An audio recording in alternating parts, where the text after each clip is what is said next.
Workers ہیں جو وہاں کام کرتے ہیں وہ اپنے ساتھ اپنے ڈاکومنٹس لے کر چلیں، اس کے بغیر کہیں پر بھی سفر نہ کریں، ایون کہ آفس بھی اس کے بغیر نہ آئے، ایون اس میں کیا ہے ان کے پاسپورٹ ہیں، پھر اس کے بعد ان کی ویزے کی کاپیز ہیں۔ تو امریکہ نے امیگریشن کے جتنے بھی آفیسز ہیں یہاں پر وہ ساروں کو کہہ دیا ہے، اور ان کے جو لوگ ہیں وہ سارے ان کی اسکریننگ کر رہے ہیں ایسے سارے لوگوں کی، اور اس میں ابھی تک ہوپ یہی تھی کہ شاید چینج آ جائے یا تھوڑی سی ریلیکسیشن ہو جائے، ٹرمپ دے دے، لیکن اس نے ایسا نہیں کیا، اور اس میں قانونی جو ساتھ یہ بھی بتایا گیا کہ جو قانونی طور پر بیٹھے ہوئے ہیں، جو رہائشی ریزیڈینشل لوگ ہیں، وہ بھی جو دوسرے کرایہ داروں کو رکھتے ہیں ان کو بھی دیکھ کے رکھیں، نہیں تو وہ دونوں کی ہی پوچھ گچھ ہوگی۔ تو ایک اور بھی اسی طرح کی ہی ملتی جلتی نیوز ہے کہ اسی طرح امریکہ نے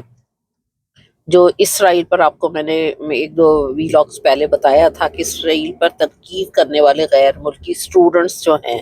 ان کے ویزے کینسل کرنے کا اس نے فیصلہ کیا۔ اس میں مارک روبیو جو ہے، مارکو روبیو جو کہ ان کا سیکٹری آف اسٹیٹ ہے امریکہ کا، واشنگٹن کا، اس نے تمام امریکن جتنے بھی سفارت کار ہیں ان لوگوں کو ایسے اسٹوڈنٹس کے لیے سب کو لیٹر بھیج دیے ہیں، اور ان کے خلاف سخت اسکریننگ کی جا رہی ہے، اور وہ جیسے جیسے ان کو پکڑتے جائیں گے وہ ملک سے ان لوگوں کو نکالتے جائیں گے۔ اس میں ابھی تک کوئی ایسا چینج نہیں آیا، اور یہ باقاعدگی سے اس کے اوپر کام کر رہے ہیں۔ پھر ایک اور انٹرنیشنل نیوز میں یہی ہے کہ اسی کے بارے میں پہلے میں یہ بتا دوں کہ اس میں کون سے لوگ شامل ہیں، جو کہ وہ چاہتا ہے کہ جو یہ اسرائیل کے اگینسٹ بولتے رہے ہیں نا، وہ اس نے ان لوگوں کو زیادہ پکڑنا ہے۔ اس میں سب سے زیادہ آ جاتا ہے 7 اکتوبر سے 2023 کے سے لے کر 31 اگست 2024 تک کے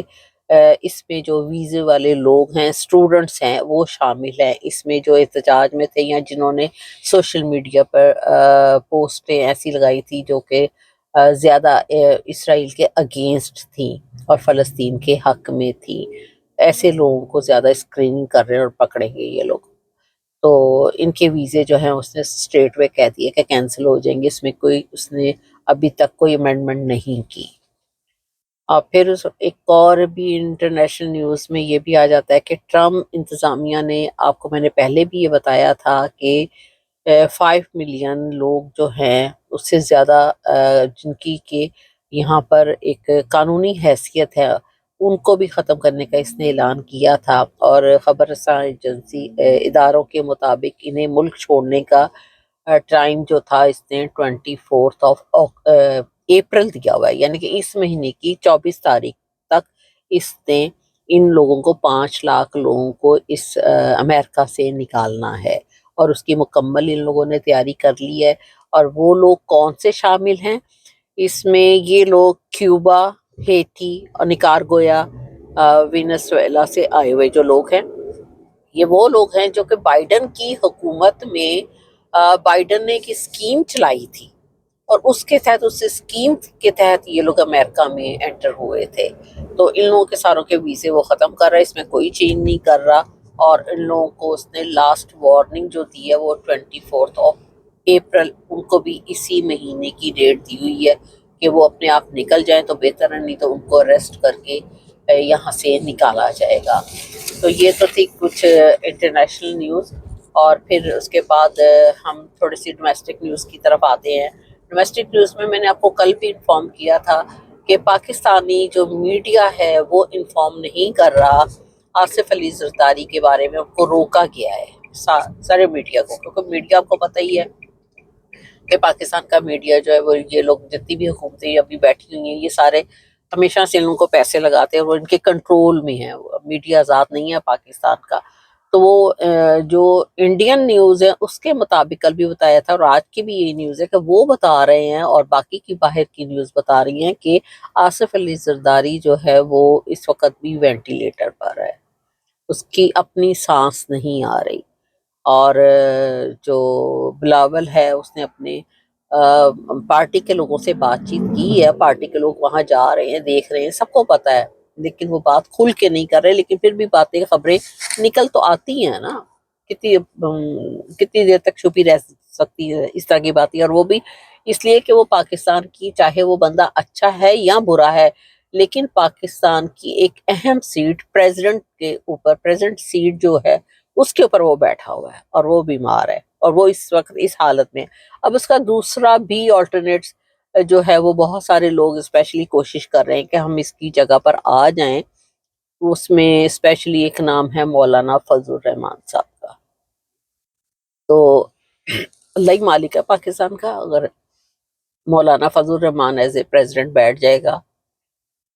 تو بیٹھ بھی سکتا ہے، اور لیکن جہاں تک لوگوں کا خیال ہے، اور وہ یہی کہا جا رہا ہے کہ جس کو مریم صفدر صاحبہ پسند کریں گی نا تو وہی پریزیڈنٹ بیٹھے گا۔ تو بات تو ویسے صحیح ہے، کیونکہ بٹھانا تو اسٹیبلشمنٹ نہیں ہے، تو مریم صفدر صاحب جس کی سفارش کریں گی وہ بیٹھ جائے گا۔ تو یہ حالات ہیں وہاں کے، اور عمران خان صاحب کو تو ابھی تک کسی سے ملنے کی اجازت نہیں دی جا رہی، اور علیمہ